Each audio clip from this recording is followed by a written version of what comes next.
نحمدہ و نصلی علی رسولہ الکریم۔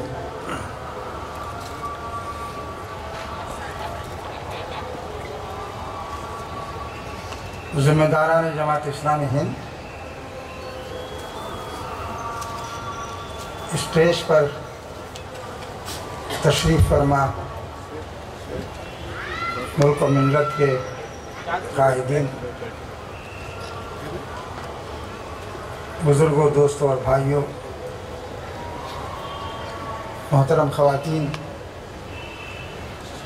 ماؤں، بہنوں اور بیٹیوں، میں سب سے پہلے اللہ تعالیٰ کا شکر ادا کرتا ہوں کہ ہماری یہ 3 روزہ کانفرنس اب اختتام کو پہنچ رہی ہے۔ یہ اس کا آخری سیشن ہے۔ اس کانفرنس میں ہم نے اسلام کو مختلف پہلوؤں سے سمجھنے کی کوشش کی ہے اور مختلف میدانوں میں اسلام جو رہنمائی فراہم کرتا ہے اس سے ہمیں تھوڑی بہت واقفیت حاصل ہوئی ہے۔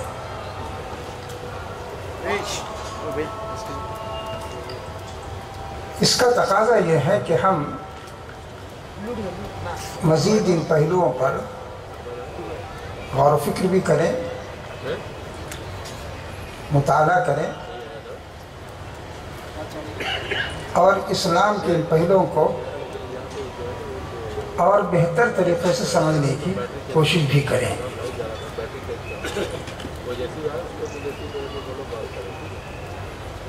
میرے دوستوں اور ساتھیوں، محترم خواتین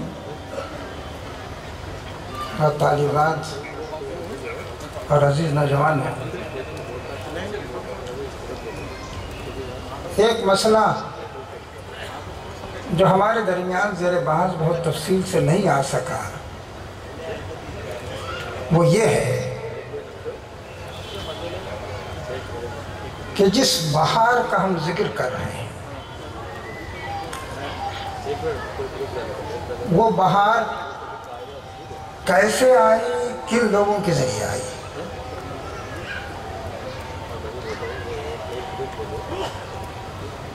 اسے جب تک ہم نہیں سمجھیں گے اس وقت تک یہ توقع نہیں کی جا سکتی کہ ہمارے ذریعے یہ بہار دوبارہ آئے گی۔ میرے دوستوں اور ساتھیوں،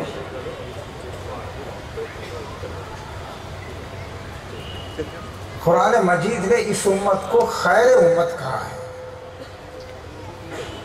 اور کہیں امت وسط بھی کہا ہے۔ اس خیر امت کے ذریعے اور اس امت وسط کے ذریعے یہ بہار آئی۔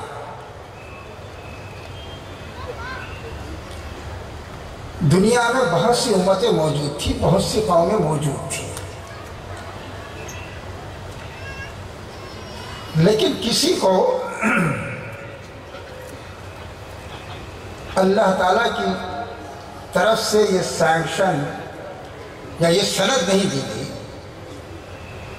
کہ وہ خیر امت ہے۔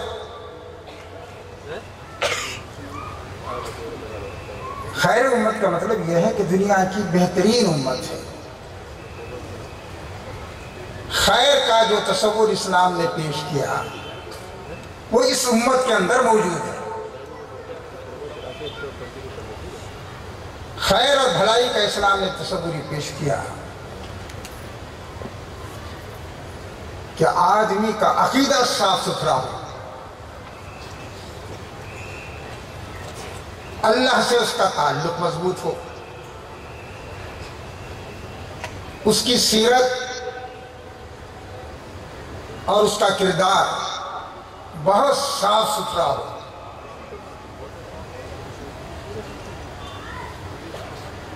اس کی معیشت، اس کی معاشرت، اس کی تہذیب اور اس کے قانون اور سیاست میں کوئی غلط بات موجود نہ ہو۔ قرآن نے کہا ایسی ایک امت یہ موجود ہے، اور اس سے جو ہے دنیا کی امامت کا کام لیا جائے گا۔ قرآن نے کہا کہ یہ امت برپا اس لیے کی گئی ہے کہ یہ خیر پر قائم ہے، خیر امت ہے اور خیر پھیلائے گی۔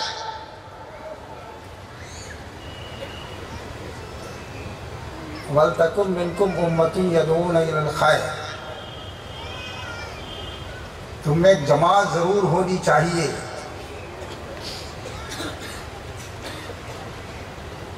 جو خیر کی طرف دعوت دے۔ دیکھیے امت سے کہا جا رہا ہے کہ تمہاری ذمہ داری ہے کہ ایسے لوگوں کو تم تیار کرو کہ جو خیر کی دعوت دے۔ اور خیر کیا ہے؟ وہ سراپا اسلام ہے۔ یہ نہیں کہا جا سکتا کہ خیر کہیں ہے نہیں، لیکن سراپا خیر، شروع سے آخر تک خیر، ابتدا سے انتہا تک خیر اسلام ہے۔ کہا کہ کچھ لوگ کھڑے ہو جائیں اس کے لیے،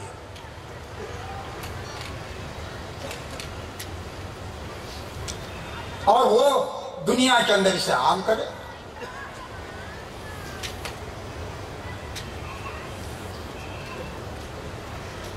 اس جماعت کو اس اعتماد کے ساتھ اللہ نے میدان میں اتارا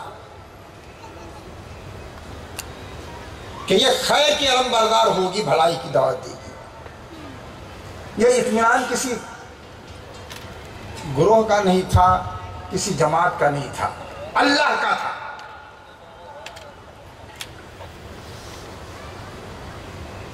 اقتدار دینے سے پہلے قرآن نے کہا الذین مکناہم فی الارض اقاموا الصلاۃ وآتوا الزکاۃ وامروا بالمعروف ونہوا عن المنکر۔ یہ اللہ کے بندے وہ ہیں، سن رہے ہیں آپ؟ یہ اللہ کے بندے وہ ہیں کہ اگر ہم نے ان کو اقتدار دیا، کسی کو یہ شرط نہیں دی گئی تھی پہلے سے، کہا الذین مکناہم فی الارض، اگر ہم نے اقتدار ان کے حوالے کیا، اقاموا الصلاۃ، نماز قائم کریں گے۔ ایسا نہیں ہے کہ اقتدار ملنے سے پہلے اللہ کو یاد کر رہے ہیں اور اقتدار ملنے کے بعد اللہ کو بھول گئے۔ یہاں تو نہ اقتدار ہے نہ طاقت ہے، تب بھی ہم اللہ کو یاد نہیں کر رہے۔ وہاں کہا گیا کہ اقتدار ملنے کے باوجود یہ اللہ کو نہیں بھولیں گے۔ آج جس طرح اقامت صلاۃ کر رہے ہیں کل بھی کریں گے۔ الذین مکناہم فی الارض اقاموا الصلاۃ وآتوا الزکاۃ۔ آج وہ تبلیغ کر رہے ہیں غریبوں کی مدد کی، ناداروں کے ساتھ تعاون کی، مسکینوں اور محتاجوں کے ساتھ ہمدردی کی۔ ایسا نہیں ہوگا کہ جب اقتدار مل جائے پیچھے بھول جائیں۔ کہا کہ نظام زکوٰۃ قائم کریں گے، وہ امروا بالمعروف، اور دنیا میں نیکی عام کریں گے، وہ نہوا عن المنکر، اور برائی سے روکیں گے۔ یہ وہ منشور تھا جسے لے کر جماعت یہ امت سامنے آئی۔ ہر پارٹی کا ایک منشور ہوتا ہے، اس کا منشور یہ تھا کہ یہ اقتدار ان لوگوں کے حوالے کیا جا رہا ہے اور یہ منشور اللہ کی طرف سے دیا گیا تھا۔ میرے دوست اور ساتھیوں، اس کے بعد وہ تبدیلی آئی۔ قرآن نے جگہ جگہ بتایا ہے کہ تبدیلی کن لوگوں کے ذریعے آتی ہے۔ یہاں یہی بات بتائی گئی کہ تبدیلی ان لوگوں کے ذریعے آئے گی جو اللہ کو نہیں بھولیں گے، انسانوں کے حقوق پہچانیں گے اور دنیا میں بھلائیوں کو قائم کریں گے اور برائیوں کو روکیں گے۔ امر بالمعروف کیا ہے؟ امر بالمعروف یہ ہے کہ نیکی کی تبلیغ کی جائے، نیکی کو عام کیا جائے، نیکی کی فضا پیدا کی جائے، نیکی پر ڈسکشن ہو اور اسے عام کیا جائے، کتابیں لکھی جائیں، مدرسے قائم کیے جائیں، جس کا مقصد نیکی کو پھیلانا ہو۔ آج کا تعلیمی سسٹم اس کے لیے نہیں ہے،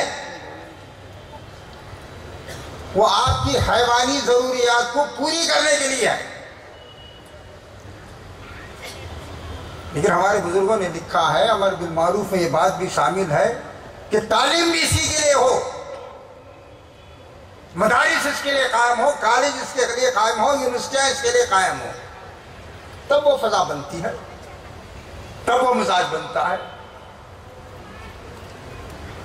آپ کسی طالب علم کو یہ نہ سمجھائیں کہ معروف کیا ہے، منکر کیا ہے،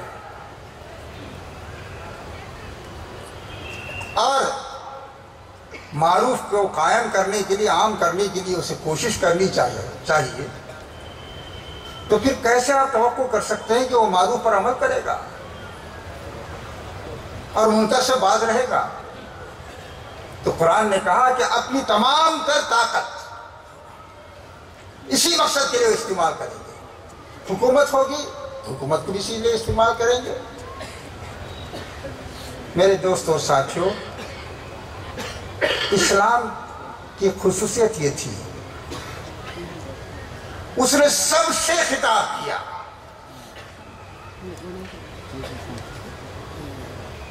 دنیا میں جو تحریکیں اٹھتی ہیں وہ دیکھتی ہیں کہ کس گروپ کو خطاب کیا جائے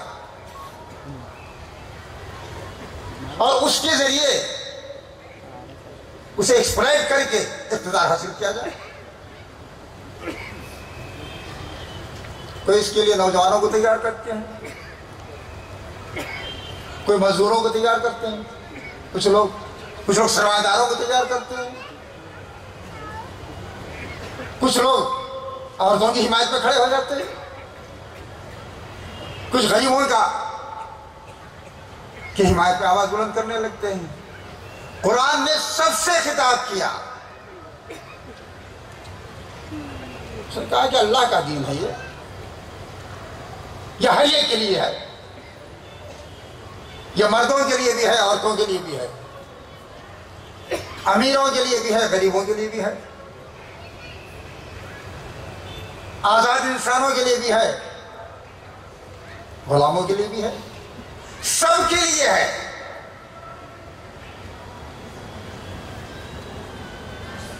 ایک صحابی کہتے ہیں کہ میں نے دیکھا نبی صلی اللہ علیہ وسلم سے ملاقات کی اور یہ دریافت کیا مکے میں، مما کالا حاضر، یہ جس دین کی آپ دعوت دے رہے ہیں کون آپ کے ساتھ ہے؟ آپ نے کہا حر و عبد، اس میں آزاد انسان بھی ہیں، وہ لوگ بھی ہیں جن کو دبایا گیا ہے، کچلا گیا ہے، جو غلام ہے۔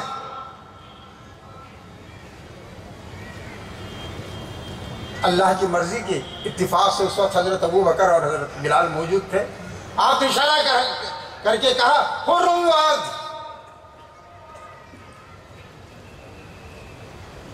آج کے دور میں آپ کہہ سکتے ہیں آزاد انسان یا مزدور طبقہ، محکوم طبقہ، تو آپ نے فرمایا کہ یہ وہ دین ہے جس میں آزاد بھی ہے، ساتھ عورت وہ بھی ہے۔ پھر آپ نے دعوت دی، حضرت ابوبکر نے ساتھ دیا، حضرت خدیجہ نے ساتھ دیا، حضرت بلال نے ساتھ دیا، حضرت صہیب نے ساتھ دیا، حضرت سمیہ نے ساتھ دیا۔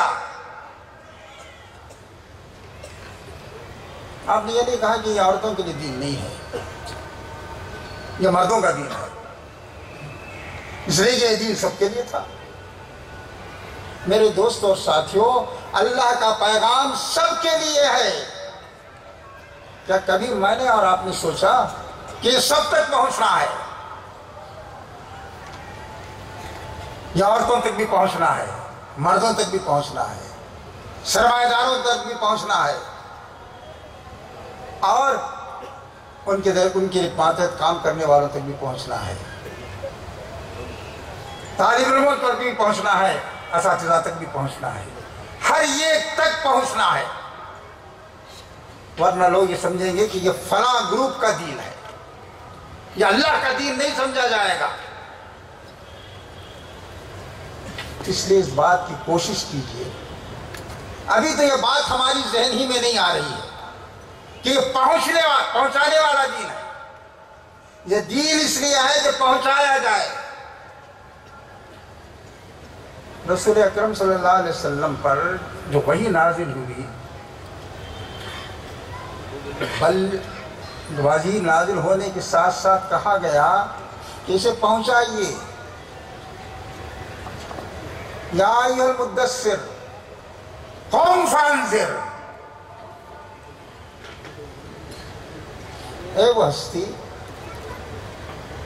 جو چادر لپیٹے ہوئے ہو، کھڑے ہو جاؤ، کھڑے ہو جاؤ، قم فانذر، کھڑے ہو جائیے۔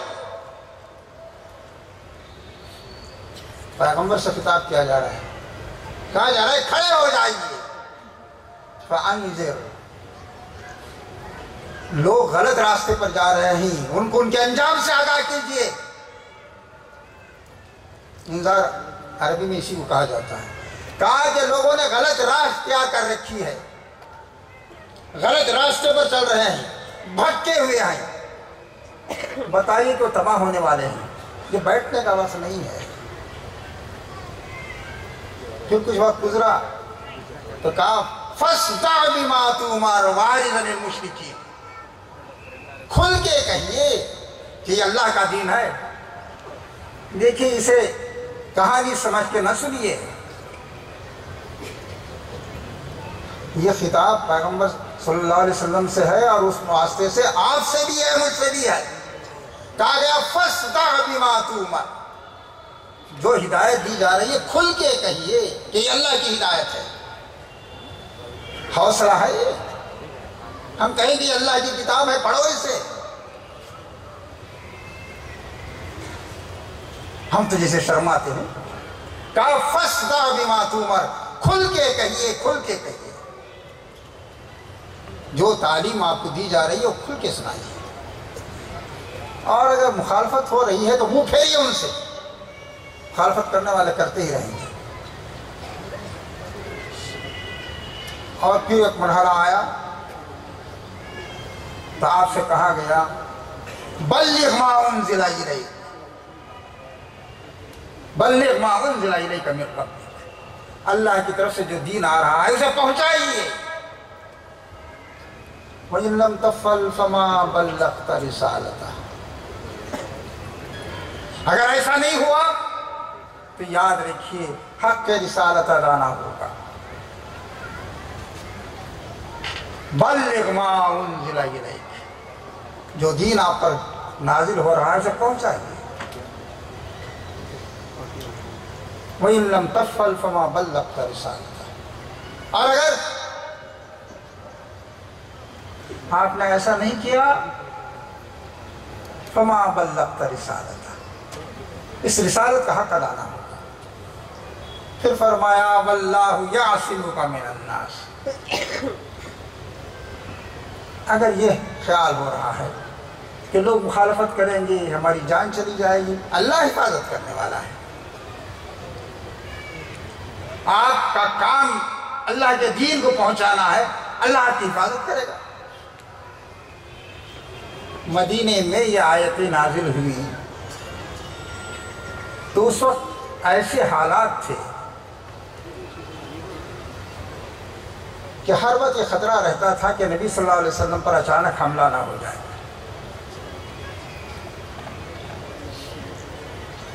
یہودی بھی تھے، منافق بھی تھے، اور لوگ بھی تھے۔ تو بعض صحابہ اکرام رات میں بھی آپ کی نگہداشت کرتے تھے۔ جب یہ آیت اتری تو آپ نے کہا ہٹ جاؤ،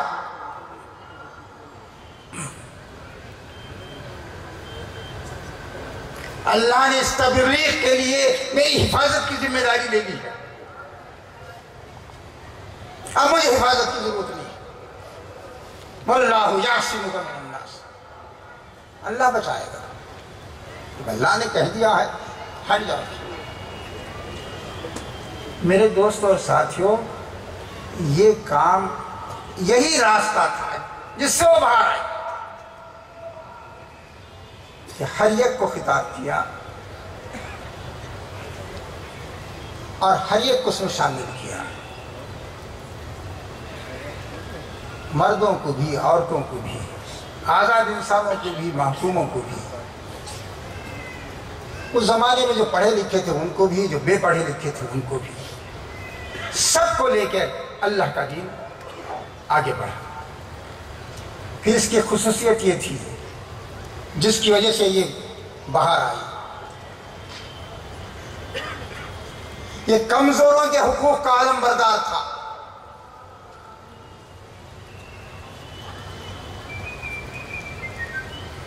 آپ جانتے ہیں حقوق کا چرچا تو بہت ہوتا ہے، اور حقوق مارے جاتے ہیں کمزور کے، طاقتور کے حقوق آسانی سے نہیں مارے جاتے۔ طاقت کے زور سے وہ اپنا حق خود حاصل کر لیتا ہے، اس سے زیادہ حاصل کر لیتا ہے۔ قرآن نے شروع سے جب سے وہ نازل ہونا شروع ہوا، اس نے کہا کہ کمزوروں پر جو زیادتی ہو رہی ہے بند ہونی چاہیے۔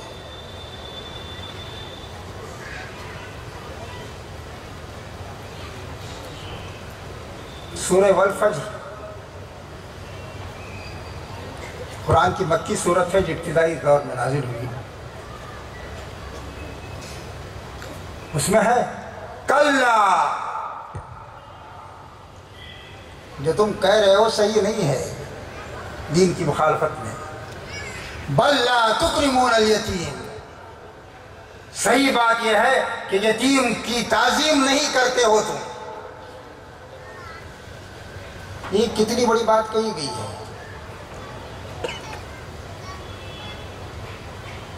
یہ بھی یتیم کا جو حق ہے اس کے بارے میں قرآن نے کہا اس کا حق ادا کرو۔ یہاں کہا نہیں، اسے سوسائٹی میں عزت کا مقام ملنا چاہیے، وہ نہیں مل رہا ہے تمہاری سوسائٹی میں۔ کلا بل لا تکرمون الیتیم،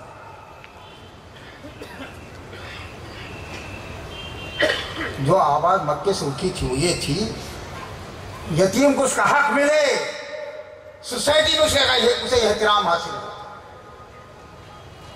کوئی یہ نہ سمجھے کہ اس کا باپ نہیں ہے، اس کی ماں نہیں ہے، اسے عزت دی جائے۔ کسی کو 2 وقت کھانا دے دینے سے، فراہم کر دینے سے، یا 2 جوڑے کپڑے دے دینے سے عزت کا مقام حاصل نہیں ہوتا۔ پھر فرمایا وَلَا تَحَاضُّونَ عَلَىٰ طَعَامِ الْمِسْكِينِ، کہا کہ تمہارے درمیان وہ فضا نہیں ہے۔ بتائیے، ہم سوچتے بھی ہیں، یہ نہیں کہا مسکین کو کھانا کھلاؤ، یہ بھی کہا قرآن میں۔ یہاں جو بات کہی جا رہی ہے کہ وہ فضا نہیں ہے، وہ ایٹماسفیئر نہیں ہے کہ مسکین کوئی آدمی مسکین نہ رہے۔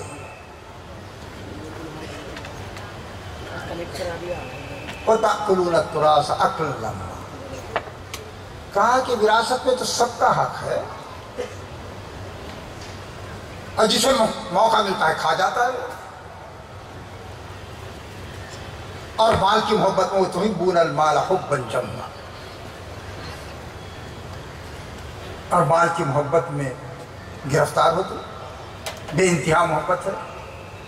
یہ آواز جو بلند ہوئی تھی، یہ مکے میں بلند ہوئی، طاقت نہیں تھی مسلمانوں کے پاس، اقتدار نہیں تھا، لیکن دنیا سمجھ رہی تھی کہ یہ دین چاہتا کیا ہے۔ کبھی ہم نے اور آپ نے یہ تعارف کرایا اس ملک کو کہ ہم کمزور طبقات کے، ویکر سیکشنز کے ہمدرد اور بےخواہ ہیں، ان کے خلاف آواز اٹھا رہے ہیں۔ قرآن نے کہا کہ کسی کی جان نہ لو، کیا مسلمان جان لے رہے تھے کسی کی؟ قرآن نے کہا کہ یہ کسی کی جان نہیں لیتے، لیکن جو جان لے رہے تھے ان سے کہا کہ جان نہ لو۔ پھر ان سے کہا گیا، اور اس نے کہا کہ تمہارے مال میں دوسروں کا بھی حق ہے۔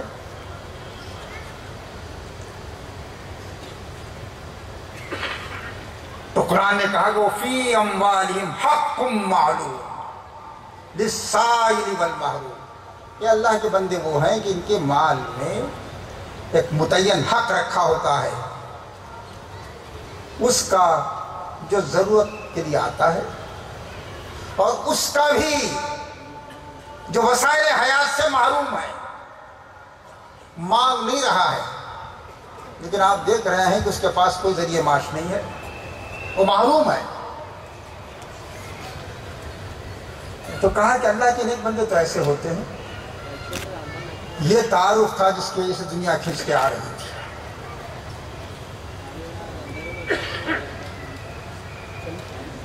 پھر اس نے یہ بھی بتایا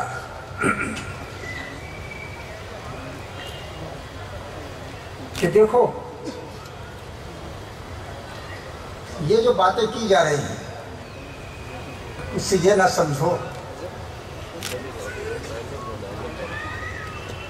کہ بس یہ واعظ نصیحت ہے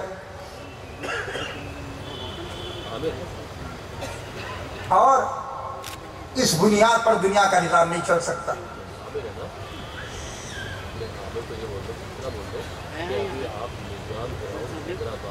مکے میں صورتحال یہ تھی کہ نبی صلی اللہ علیہ وسلم کو اپنی بات کہنے میں ہزار دشواریاں پیش آ رہی تھی۔ آپ کے ساتھ اور آپ کے صحابہ کے ساتھ بڑی زیادتیاں ہو رہی تھی۔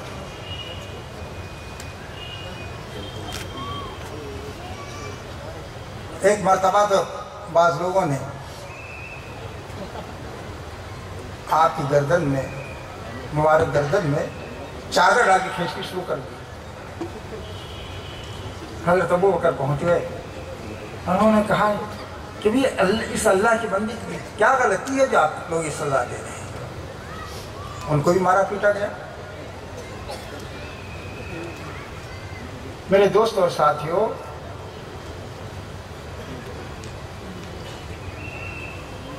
نبی صلی اللہ علیہ وسلم نے ابو طالب نے کہا کہ بھئی یہ تمہاری قوم جو ہے کچھ کہہ رہی ہے، سنو ان کی بات۔ انہوں نے جب اپنی بات ختم کر دی تو کہا کہ کیا چاہتے ہو تم بتاؤ؟ کہا کلمۃ واحدہ، ایک بات، صرف ایک بات، ایک بات۔ لوگوں نے کہا تم ایک نہیں 1000 کہو، 1000 باتیں ہم سنیں۔ آپ کا اعتبار تھا، کہا کہ نہیں ایک ہی بات ہے، کلمۃ واحدہ، ایک کلمہ ہے میرے پاس۔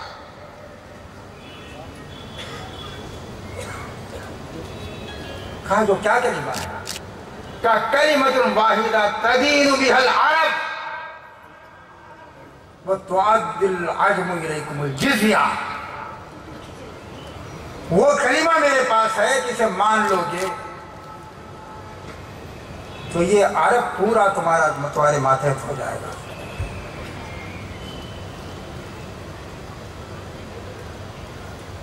دیکھیے اس بے بسی کے عالم میں، بے کسی کے عالم میں آپ فرما رہے یہ کلمہ ہے میرے پاس، اگر اسے مان لو گے تو عرب پر تمہاری حکومت ہوگی، عجم باز گزار ہو جائے گا۔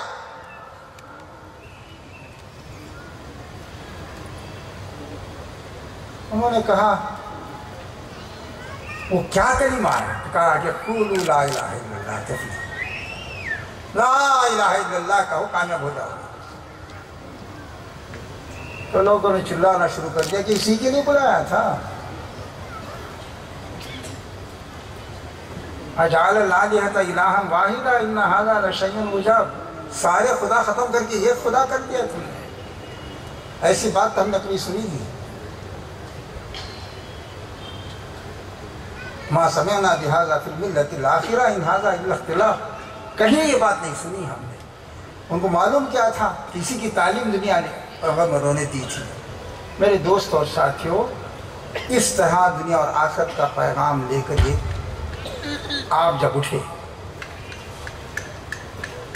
اور اپنے آپ کو بدل دیا، اس طرح بدلا کہ اللہ نے کہا کہ یہ خیر امت ہے، تب وہ بہار آئے، تب وہ بہار آئے۔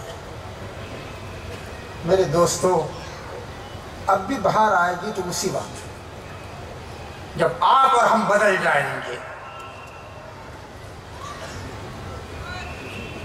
اور پھر اس پیغام کو لے کر اس طرح کھڑے ہو جائیں گے جس طرح اللہ کے رسول اور صحابہ کرام کھڑے ہوئے۔ اس کے بغیر چاہے آپ کتنی ہی کانفرنسیں کر لیں، کتنے ہی پروگرام کر لیں، آپ نہیں بدلے تو پھر نہیں آئے گی بہار۔ پہلے بہار آپ کے اندر آئے گی، پھر باہر آئے گی، آپ کے گھر میں آئے گی، باہر آئے گی۔ آپ کے دل کی دنیا میں خزاں ہے، گھر میں خزاں ہے۔ آپ باہر دیکھنا چاہتے ہیں، ممکن نہیں۔ آئیے اپنے اندر کی دنیا میں بہار پیدا کریں، پھر انشاءاللہ یہ بہار باہر بھی آئے گی۔ واخر دعوانا الحمدللہ۔